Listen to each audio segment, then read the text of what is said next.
இந்த ஜாதகத்தை பார்க்கலாம். கன்னி லக்னம், தனுசு ராசி, லக்னத்தில் புதன், சுக்கிரன் மற்றும் சனி, 2 குரு மற்றும் சூரியன், 4 கேது, சந்திரன் மற்றும் செவ்வாய், 10 ராகு. லக்னாதிபதி லக்னத்தில் திக்பலம், உச்சம் கூடவே பூர்வ புண்ணிய ஸ்தானாதிபதியும் பாக்கியாதிபதியும் இணைவு. தைரிய வீரிய ஸ்தானத்தை சனி பார்க்கின்றார்.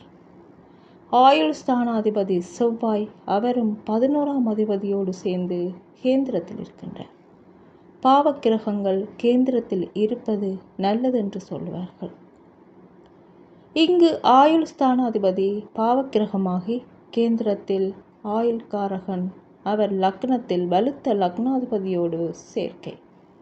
ஆயுள் பலம் உள்ளவன் என்று சொல்லலாம். தந்தை குறிக்கும் சூரியன் நீசம், 9ஆம் அதிபதி அவரும் நீசம். 9ஆம் அதிபதி அவரும் நீசம்.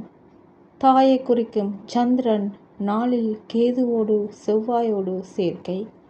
மாதுருஸ்தான அதிபதி குரு நீச சூரியனோடு சேர்க்கை. 5ஆம் பாவ காரகத்துவங்களான குழந்தை, பாட்டன், வம்சாவளி, பூர்வ புண்ணியம், மனம், எண்ணம், காதல், சந்தோஷம், அதிர்ஷ்டம், யோகம், போட்டி, இஷ்ட தெய்வம், சிற்றின்பம், புத்தி, வழிபாடு, ஆன்மீகம், புண்ணிய ஸ்தலங்களை தரிசித்தல் போன்றவற்றை கூறலாம்.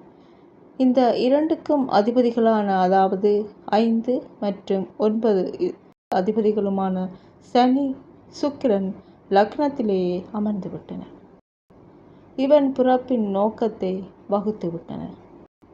2ஆம் வீட்டில் விரய பாவ அதிபதி பலமின்றி அமர்ந்து தனபாவம் மற்றும் குடும்ப பாவத்தை இல்லாமல் செய்துவிட்டனர். சம்பாதிக்கும் ஆசையை இல்லாமல் செய்துவிட்டது. குடும்பப்பற்றை வேரோடு அறுத்துவிட்டது. 3ஆம் பாவம் காம தைரிய வீரியஸ்தானத்தை குறிக்கும். சனி பார்வையால் அது பலமிழந்து 3ஆம் அதிபதி செவ்வாய் 10 பாகைக்குள் கேதுவுடன் இணைந்து 3ஆம் அதிபதி வலிமிழந்தார். எனவே பெண் சுகம் கிடைக்க தடை விதிக்கப்பட்டு விட்டதென்று சொல்லலாம். சுகஸ்தானமான 4ஆம் பாவத்தில் அஷ்டமாதிபதியான செவ்வாய் கேதுவுடன் அமர்ந்து குடும்ப சுகத்தை கெடுத்து யாதகரின் மனதில் தாய்ப்பாசத்தை இல்லாமல் செய்துவிட்டது. 7ஆம் பாவமான மனைவி ஸ்தானத்துக்கு லக்னத்தில் உள்ள சனி, 4இல் உள்ள செவ்வாய் பார்வை 7ஆம் அதிபதியும் விரியாதிபதியோடு சேர்ந்து 7ற்கு அஷ்டமத்தில் இருக்கின்றார். மனைவி வாக்கியத்தை பறித்துவிட்டது. கர்மஸ்தானமான 10ஆம் பாவத்தையும் சனி மற்றும் செவ்வாய் பார்க்கின்றனர். கூடவே நிழல் கிரக தொடர்பு. எனவே எந்த வேலையும் செய்ய முடியாத ஒரு தடை. எனவே வருமானத்துக்காக வேலை செய்ய மாட்டார். எங்கு சாப்பாடு கிடைக்கின்றதோ அது அவருக்கு சொர்க்கம் என்று சொல்லலாம். ஆக இந்த ஜாதகருக்கு மனைவி, தாய், தந்தை, வேலை, குடும்பம் என எதுவுமே அனுபவிக்க முடியாத இல்வாழ்க்கைக்கு உரிய எந்த செயலுக்கும் இவர் உரியவர் அல்ல என்று சொல்லலாம். ஒரு சந்நியாசி போன்ற வாழ்க்கை. அதனால் வீட்டை விட்டு வெளியேறிவிட்டார். இந்த ஜாதகத்தை பார்க்கலாம். மிதுன லக்னம், மகர ராசி, லக்னத்தில் புதன், குரு மற்றும் செவ்வாய், 2இல் சூரியன், 3இல் சுக்கிரன், 5இல் சனி மற்றும் ராகு, 8இல் சந்திரன், 11இல் கேது. லக்னாதிபதி புதன் லக்னத்தில் வலுவாகி செவ்வாய் மற்றும் குருவோடு சேர்க்கை. ராசி அதிபதி 5இல் உச்சமாகி ராகுவோடு சேர்க்கை. பூர்வ புண்ணிய ஸ்தானாதிபதி சுக்கிரன் 3இல் பகை வீட்டில் இருக்கின்றார். லக்னத்துக்கு 9ஆம் பாவம் தந்தையை குறிக்கும். அதன் அதிபதி சனி திரிகோணத்தில் உச்சமாகி ராகுவோடு சேர்க்கை. குருவின் 5வது தொடர்பு அந்த இடத்துக்கு இருக்கிறது. அதனால் பாவத்தன்மை குறைகிறது. அதனால் அந்நிய பிரதேசத்தில் தொழில் அமையும் என்று சொல்லலாம். தந்தைக்கு அந்நியர் மூலமாக வருமானமும் கிடைக்கும் என்று சொல்லலாம். சூரியன் ஜலராசியான கடகத்தில் அமர்ந்ததால் தந்தைக்கு வெளிநாட்டு வாழ்க்கை கிடைக்கிறது. சுக்கிரன் வீட்டில் சனி இருப்பதாலும் சனியை குரு பார்ப்பதாலும் 9ஆம் பாவத்தை குரு பார்ப்பதாலும் குருவின் பார்வையில் சுபத்துவமாக சனி இருப்பதால் டெய்லர் வேலை செய்கின்றார். பொதுவாக மாதுருகாரகன் சந்திரனும் சூரியனும் மறைவு ஸ்தானங்களில் இருக்கக்கூடாது. அப்படி இருந்தால் தாய் தந்தையர்கள் ஒருவருக்கொருவர் ஏதாவது நிமித்தம் காரணமாக பிரிந்து வாழும் நிலை வரும். இங்கு ஒருவருக்கொருவர் எதிராக இருக்கின்றனர். எனவே தாய் தந்தை பிரிந்து வாழும் வாழ்க்கை. 9க்கு 9இல் பாக்கியாதிபதி சனி இருக்கின்றார். 9ஆம் பாவம் தூரதேசத்தை குறிக்கும். எனவே தாய் தந்தை பிரிந்து வாழும் வாழ்க்கை. 9ஆம் அதிபதி அவருக்கு 9இல் நிற்பதால் ராகுவும் அங்கு இருப்பது வெளிநாட்டு வேலை வாய்ப்பு தந்தைக்கு கிடைக்கிறது. அதை ராகுவின் தொடர்பும் அதனை உறுதி செய்கிறது என்று சொல்லலாம். இந்த ஜாதகத்தை பார்க்கலாம்.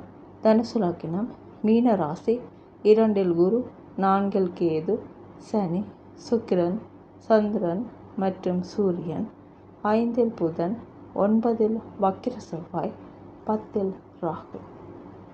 லக்னம், லக்னாதிபதி பூர்வ புண்ணியஸ்தானம், அதன் அதிபதியை வைத்து ஒருவரது வாழ்க்கை எப்படிப்பட்டதாக இருக்கும் என்று சொல்லிவிடலாம்.